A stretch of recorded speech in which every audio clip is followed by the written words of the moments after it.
صحت دشمن عناصر کے خلاف اسلام آباد فوڈ اتھارٹی کی مسلسل کارروائیاں جاری۔ مزید جانتے ہیں اپنے بیورو چیف ملک احتشام فاروق سے۔ صحت دشمن عناصر کے خلاف اسلام آباد فوڈ اتھارٹی کی مسلسل کارروائیاں جاری۔ ڈپٹی ڈائریکٹر اسلام آباد فوڈ اتھارٹی ڈاکٹر طاہرہ صدیق کی سربراہی میں ٹیم کا ماڈل ٹاؤن میں کیچ اپ یونٹ پر چھاپا۔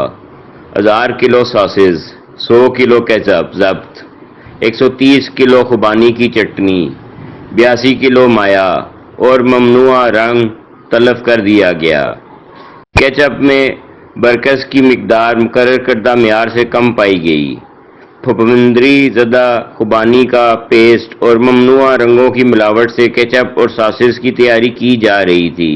اس موقع پر ڈاکٹر طاہرہ صدیق کا کہنا تھا کہ یونٹ کو سیل کر دیا گیا ہے۔ نان فوڈ برتنوں کا بھی استعمال کیا جا رہا تھا۔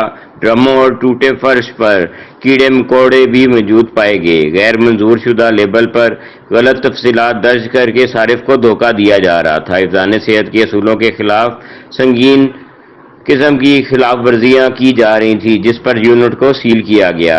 خوراک میں جعل سازی اور ملاوٹ کرنے والوں کے خلاف بلا تفریق کارروائیاں جاری رہیں گی۔